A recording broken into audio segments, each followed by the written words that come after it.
Welcome to the Kill Count, where we tally up the victims in all our favorite horror movies. I'm James A. Janice, and today we're looking at the 2007 remake of Halloween, written and directed by Rob Zombie. This is the first Rob Zombie film to appear on the Kill Count, and his movies are basically a subgenre unto themselves. Sexy, gory music videos with profane, low-class characters. That's fine when you're chilling with the Firefly family, but many Halloween fans were understandably concerned when Zombie was picked to remake the classic 1978 original. A sequel to Resurrection had been planned, but then tragedy struck. Mustafa Akkad, the grandfather of the Halloween franchise and the only person involved in all 8 of the films I've covered so far, was killed along with his daughter in a 2005 terrorist attack by Al-Qaeda in Jordan. Rest in peace and continued well wishes to their family. With Akkad gone and the series bogged down by various timelines and shitty films, Mustafa's son Malik took over and allowed a total reboot, putting Zombie in charge. He and John Carpenter told Zombie to make the movie his own. So he did, and that's why we got a Halloween featuring characters who are the human equivalent of a trailer park built on top of a dumpster. Zombie wanted to explore the backstory of Michael Myers, so the first half of this movie kind of functions as the Phantom Menace of the Halloween franchise, showing us a previously mysterious villain as an annoying little boy who probably peed the bed. The second half is just a straightforward remake, and it's where a lot of critics found fault since it's almost painfully faithful to the original. Finally, one last note here. There are 2 versions of this movie, the theatrical release and the director's cut, and you've probably seen the director's cut since it's more widely available on home media, but to keep things consistent, I'm going to use the theatrical version for the kill count, then show you all the differences in another cut comparison. That sound fair? Whether you think so or not, let's get to the kills. The movie begins in a familiar town on a familiar holiday. Inside this unassuming home, a living dead girl, Deborah Myers, argues with her piggish boyfriend Ronnie, and right off the bat, their dialogue tells us, yep, we're in a Rob Zombie movie right now. The whore with the big tits hanging down to her knees? Maybe I'll choke the chicken, purge my snorkel all over them flappy ass tits. Oof, but you know what? I don't want to be judgmental and assume that all the dialogue will sound like that. It's probably just a couple quick lines, right? Bitch, I will crawl over there and I will skull fuck the shit out of you! Hey, what? Yeah, these two are all sorts of dysfunctional, which is not a good living situation for Deborah's 3 kids. Little baby Angel, nicknamed Boo, is already crying up a storm here, and older sister Judith has to deal with disgusting sexual harassment from Ronnie. Yuck. Then there's younger brother Michael, who's starting his day wearing a clown mask and playing with his pet mouse Elvis. Oh, did I say playing with? I meant murdering with a scalpel, because this kid's an introductory course level psychopath. Rob Zombie's Halloween wants to do what Busta Rhymes pretended to do in Resurrection, that is, actually explore how Michael ended up the way he did. So we see him getting picked on at home by that piece of shit Ronnie, and bullied at school by this piece of shit spy kid. The bully, Wesley, shows Michael a picture of his mom's advertising materials, and that causes a bathroom fight to break out that Michael makes worse after the principal intervenes to stop it. Fuck you. Michael, that's the principal. He's your pal. Michael's continual problems in school cause a child psychologist to be brought in. One Samuel Loomis, now played by the world's greatest droog and penthouse emperor, Malcolm McDowell. He shows Deborah some things about Mikey she ain't gon' likey. Stuff like a dead cat he has in his backpack and pictures he was carrying around of dead dogs and cats. As Deborah grows more concerned, Michael takes a familiar music cue to get out of there. Disturbed young man. I have to evaluate him. He runs, if that's what you want to call it, down the hallway and retrieves the clown mask from his locker, then starts following Wesley on his walk home from school. In the woods, Michael attacks Wesley and knocks him down with a friggin' tree branch, which he then uses to beat the kid relentlessly. He gets the bully to the point of tears, but doesn't stop beating him, not even letting up when the dude tries to crawl away. I don't know if y'all remember this, Mikey here is a textbook case of antisocial personality disorder, so he takes that tree branch and finishes the job, beating Wesley to death with it. In this timeline, Michael's first ever murder is not his older sister in an emotionless act, but a school bully in a fit of rage. That night, while watching Thing from Another World, Ronnie continues to taunt his girlfriend's son like a jackass. Judith, I'm gonna be late! God, this dude sucks. And to further ruin Michael's night, Judith is refusing to take him trick-or-treating, instead opting to stay at home and get it in with her boyfriend Steve. That leads into a weird montage that intercuts Michael crying on a curb with his mom Deborah stripping to Love Hurts by friggin' Nazareth. Hey, yeah, Rob Zombie, we know you're just trying to show off how hot your wife is, man. We get it. You both should be very proud. We get a pretty random origin story for the classic Michael Myers mask here. Instead of being stolen from the Halloween mask section at the local hardware store, the Captain Kirk visage is brought into Michael's world through Steve trying to give Judith a scare in bed. She's not very impressed. Why would this kid randomly whip out a mask in that moment? Come on, babe. I want to do it with the mask on. What? You're not gonna be able to see anything and it's gonna smell like latex the whole time. But with the mask in the mix, you know the murder can't be far behind, and Michael continues to add to the kill count after taking a bunch of duct tape and using it to tie Ronnie to his lazy boy. Damn, dude, how heavy a sleeper are you? I mean, I guess all the booze helps. In fact, Ronnie is so passed out, he doesn't actually wake up until Michael uses a chef's knife to slit his throat. It's simple in its brutality, and Michael is totally remorseless as he does it. This one truly feels like the origin kill for Michael Myers as we know him. Steve leaves Judith's room, the verdict's still out on whether or not he got to go to Clown Pound Town, and while he's making a post-coital sandwich for himself at the kitchen table, Michael comes from behind with a baseball bat and thwacks him on the head with it. Damn, Mikey, that dude didn't even really do anything to you. But Michael still kills him with repeated strikes from the bat as actor Adam Wiseman sells it with some great unsettling twitches. Maybe Judith's boyfriend in the original should be happy he's a Minuteman. It got him out of the Myers house before something like this could happen to him. Michael leaves his body on the floor as he heads towards the victim we know must come next, Sister Judith, who's listening to Don't Fear the Reaper on her headphones in an homage to that driving scene with Annie and Laurie from the original. Michael enters her room and trades out that juvenile clown mask for something more mature that he finds. It's a little big on you, kid, but don't worry, you'll grow into it. He gets weirdly pervy with his sister, which, you know, none of us really want to see, and when she realizes what he's doing, she yells at him and slaps him in the mask. That's when he takes the knife and stabs her in the stomach with it. It's a more drawn out kill than the one from the original, as Michael takes the knife out and gives his sister a chance to make it out into the hallway. Run, Judith, run! She slowly limps away, with the ridiculous looking mini Mike stepping out and stalking her down the hallway as Carpenter's classic score plays. He catches up to her and uses his knife to slash her all to pieces until she finally succumbs to her wounds and dies on the hallway floor. Kind of funny how 23 minutes in, this movie is just now getting to the opening scene of the original. With everyone else dead, the only other living soul in the house is Baby Boo, who Michael spares with some holiday cheer. Happy Halloween, Boo.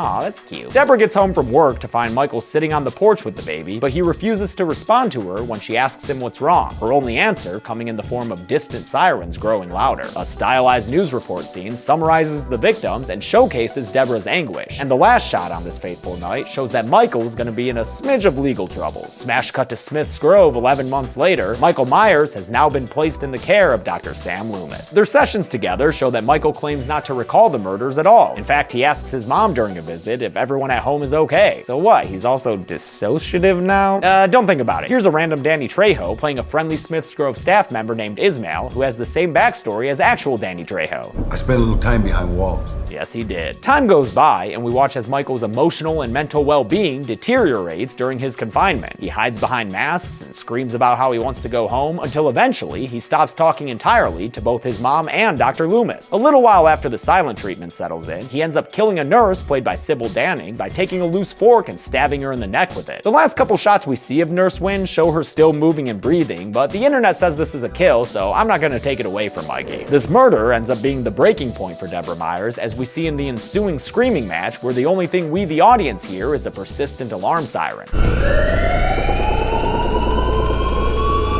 That night, she watches some home movies on a projector before taking out a handgun and shooting herself off screen. After the gunshot, we hear the wails of little baby Boo, who's now become an orphan, poor thing. This whole damn scene is really sad. We're finally getting out of the past and 15 years into the present. Ismail still works at Smith's Grove, but is 3 months away from retirement, which means he'll soon be passing the security baton over to new guards, like this abrasive dude, Noel. What's the dick going on, Ishmael? What the fuck, man? Michael Myers has grown into a mountain of a man played by former pro wrestler Tyler Mane, and Mane's physicality is one of the best parts of the Rob Zombie movies. I think everyone can agree that this Michael Myers is the most shit-your-pants terrifying of the series. Michael meets with Dr. Loomis, and since he still hasn't said a single word in 15 years, Loomis is being taken off of his case by the Smith's Grove higher-ups. That's fine with Sam, though, because this version of the good doctor is more interested in book tours and looking like Steve Jobs than hunting down the embodiment of evil. On the night of October 30th, Michael Myers is set to be transported to a different facility by a quad of guards that include horror icon Bill Moseley and Police Academy's Leslie Easterbrook. As they and the other guards lead the ogre-sized Michael through the facility, things go predictably wrong after Michael busts out of his chains using nothing but his own strength. The 4 guards get killed in quick succession during Michael's violent escape. First, Bill Moseley just gets punched to death, I guess, and the next dude gets his noggin crushed against the wall over and over again. Then there's one of those human shield, oops, I shot my friend type deals to kill the 3rd guard, and the last one, Leslie Easterbrook, is killed after Michael slams her against a wall and just yanks her throat out, leaving her to crumble to the floor and die on the ground. Sounds like a good time for our first Michael Myers head tilt. Well, you can't have a Halloween without it. Ismail comes back to the hospital for some reason and calls out for a missing nurse named Gloria. He never sees her, bleeding out to death on the other side of a wall, apparently having had her throat ripped out as well. I guess that's a good way to kill someone when you don't have a knife yet. Ismail does, however, find another pair of cops dead in the hallway, so let's add them to the count too. I've noticed some other counts online not include these dudes, and maybe it's because they think they're part of the 4 guards that we just saw killed a minute ago. But look at these guys, they're new victims. At least I'm pretty sure. If I'm wrong, whatever. Michael comes up behind Ismail and gives him a festive spook, and the guard tries to save his own life by talking to Mikey like an old friend. But he overplays his hand when he tries to cuff Michael's wrists, because this newly freed psychopath grabs the craggly Mr. Cruz and tosses him around, even as Ismail tries to play the friendship card. Michael ends up dunking Ismail a bunch of times in a sink that turns dark red with his blood. But drowning is not the ultimate cause of death, because Ismail is left just alive enough to watch Michael take a TV off the wall and crush his head with it. Damn, Mikey, he was good to you. At a truck stop playing the best prog rock trio of all time, trucker Joe Grizzly, played by another vet of the genre, Ken Foray, stops for a fill-up and to check that he still has that bitchin' hairdo going on. Don't worry, Joe, you do. As he's looking at some porn on the toilet, Michael enters the bathroom and sticks his nasty feet under the stall door. This pupus interruptus naturally escalates into a situation calling for a knife, but when Joe opens the stall door, he gets attacked by Michael, who beats his hand relentlessly against the stall wall in a fantastically physical scene wherein neither actor used a stunt double, of frickin' course. Eventually, Michael disarms Joe and uses the knife to stab him twice in the gut, killing him. It's crazy to see someone tower over the 6'5" Ken Foray, but if you need proof that Michael's the same size, you get it when he steals the truck driver's clothes before he leaves. Again, don't drive trucks in Halloween. It's now 50 minutes into the movie, and we're finally getting to Haddonfield on Halloween Day so we can meet this universe's Laurie Strode. She's played very well by Scout Taylor Compton, but she's not exactly the same uptight character as Jamie Lee Curtis's version. Oh, Mommy! Lori! I'm sorry.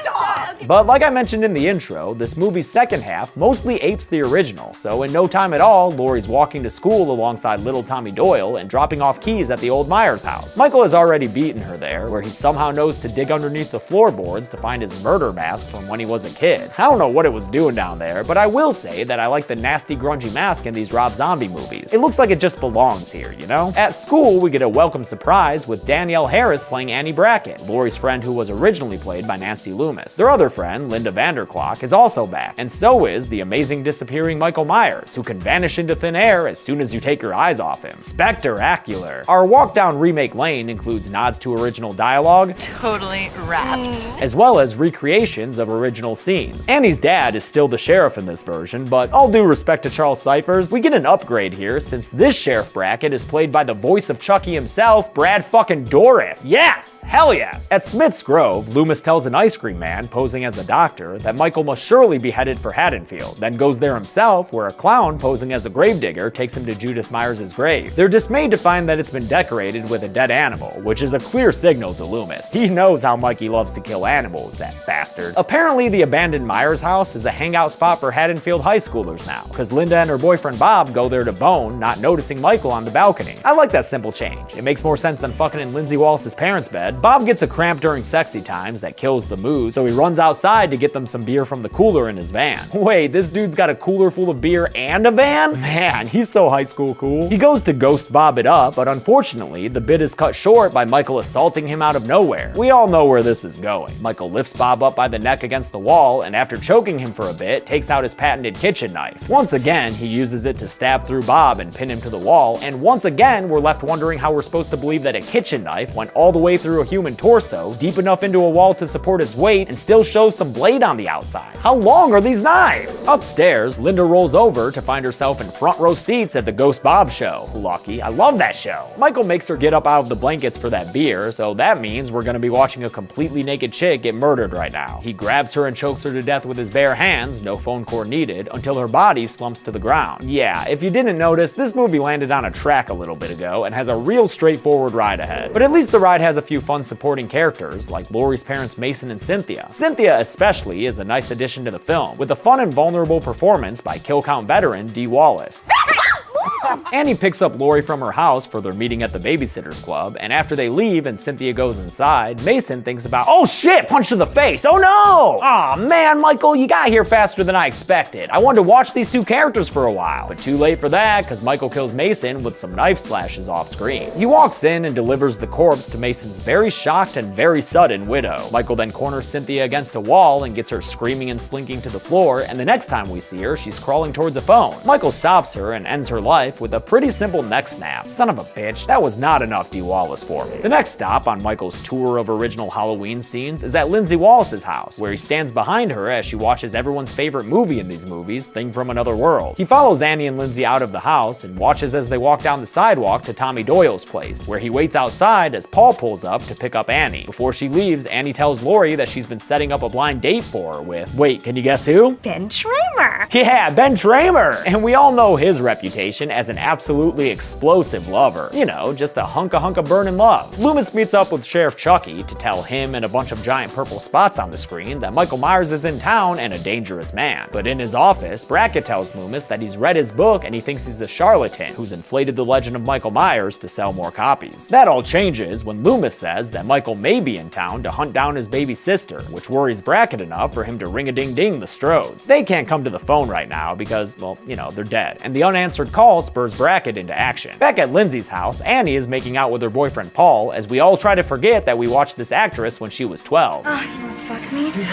Yeah? You're so fucking You wanna fuck me? Ah, man, that's weird. We don't have to watch them make out for too long, though, because Paul gets yanked back off of Annie and stabbed by Michael in the gut with his knife. It's a pretty quick death, and the dude is pretty much discarded, but at least he actually made it into this movie, unlike his counterpart in the original, who was only ever heard over the phone. So now we've got like the third topless victim for Michael the murder. Talk about becoming a stereotype. Annie tries to fight back with a kitchen knife, but gets socked to the ground by Michael, who then drags her off screen out of the hallway. While Annie's dealing with Michael, her dad is telling Loomis what happened with Michael's baby sister Boo. Brackett was the one called to Deborah Myers' house after her suicide, and he took the orphaned baby to an emergency room in a neighboring town. But 3 months later, his buddy Mason Strode adopted the baby. So yes, in this timeline, Laurie Strode is still Michael's younger sister, birth name Angel Myers. We watch baby Boo walk Lindsay Wallace back to her house because she's sick of pulling double duty here, and as soon as they turn on the lights, they find Paul's body with a pumpkin head and Annie crumpled up on the ground, all bloody and pale. She is still alive though, so Laurie sends Lindsay back to Tommy's house to hole up while she dials 911 for help. The call gets routed to Sheriff Brackett and Loomis, who change course and head for the Wallace house. But they'd better get there fast because Michael Myers has decided it's time for final girl festivities. Laurie breaks a glass door to get out of the house and starts screaming for help from the neighbors as she limps away from her murderous older brother. She gets back to Tommy's house and he lets her in, but Michael's knocking at the door. Do him a favor, let him in. Yeah. Laurie and the kids manage to hide as the Haddonfield PD gets to the house in record time. Wow, an effective police presence. That's kinda cool. Only maybe effective was a bit of an overstatement, since in no time at all, this first cop, Officer Lowry, gets slammed against the door and stabbed in the back by Michael, his corpse leaving some red waterfall art on the window as it slides down. The second cop, Deputy Charles, actually lands a shot on Michael's shoulder, but then he too is quickly disposed of with a few stabs from Michael and his knife. I see that this Michael's going for quantity over quality when it comes to his kills. I mean, that's one way to do it. Michael grabs Lori and hauls her away from the kids, then somehow knocks her out because the next time we see him, he's carrying her body down the street as sirens wail in the distance. Those sirens belong to Sheriff Brackett and Dr. Loomis, and they arrive at Lindsay Wallace's house to find Annie still breathing on the floor. The sheriff stays with his daughter as an ambulance arrives to help her, while Loomis finds out where Michael went from the kids and runs off into the night to confront him. Lori wakes up in a dirt floor basement where the naked body of her friend Linda is lying in front of Judith Myers' tombstone. Michael shows up with a knife in hand and walks towards Lori slowly as she sobs and begs him not to hurt her. Come on, Lori, has that ever worked? Oh, he dropped the knife, and now he's taking out a picture? Yes, Michael, that is the two of you together. Family, good. No kill family. But Lori doesn't fully comprehend what's going on here, even after she takes the picture from him and he takes off his mask to reveal his Andrew WK on steroids look. So she crawls over to the knife and swiftly stabs her kidnapper in the shoulder with it, taking him down. She starts to make her way out of this place as Michael sits up, takes the knife out of his shoulder, and remasks himself. Family bad? She manages to get out of the building building right as he gets going again, but a tumble into an empty pool leaves her trapped when Michael comes around. And guess what, Lori? Ain't no lifeguard on duty tonight. Actually, wait a minute. Dr. Loomis is here to save the day with a flotation device, or gun. He takes out a gun and shoots Michael with it. In fact, he shoots him 1, 2, 3 times, and that gets Michael to the ground? What is that shit? I was expecting twice as many shots. Loomis skims Lori out of the pool, and the two of them leave Michael face down in a pile of leaves. Surely that must be the end of this movie, right? I mean, hell, we've even got the same final lines from the original. Was that the boogeyman?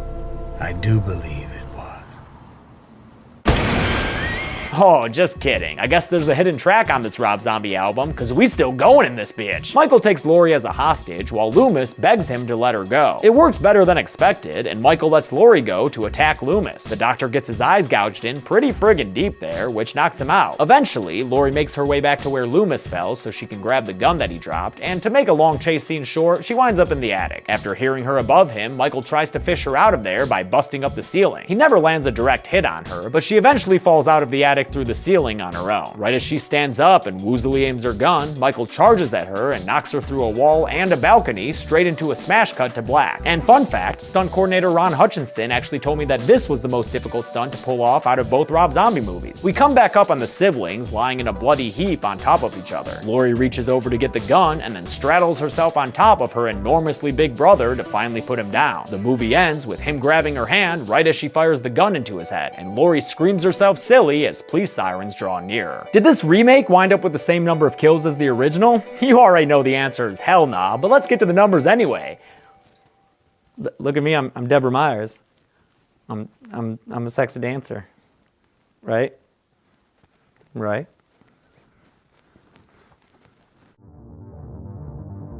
"22 people died in Rob Zombie's Halloween remake. The victims included 15 men and 7 women, giving us a more than 2-to-1 dead dude ratio. And with a runtime of 110 minutes, we wound up with a kill on average every 5 minutes flat. I'll give the golden chainsaw for coolest kill to Joe Grizzly. It's not so much the final 2 stabs that win the award, but rather the crazy raw fight that these 2 behemoths have before that. Apparently they wrecked a real bathroom with their own bodies, like that stall wall wasn't a fake one or anything. It's a real intense scene, and you gotta love Ken Foray being a part of it. Doll Machete for lamest kill will go to Cynthia Strode, who got a simple neck snap. That is no way to treat America's mom from the 80s, Michael. And that's it. Halloween 2007 made a lot of money, and the producers eventually convinced Rob Zombie to make a sequel, even though he really didn't want to. We'll take a look at his Halloween 2 next week, but until then, I'm James A. Janice.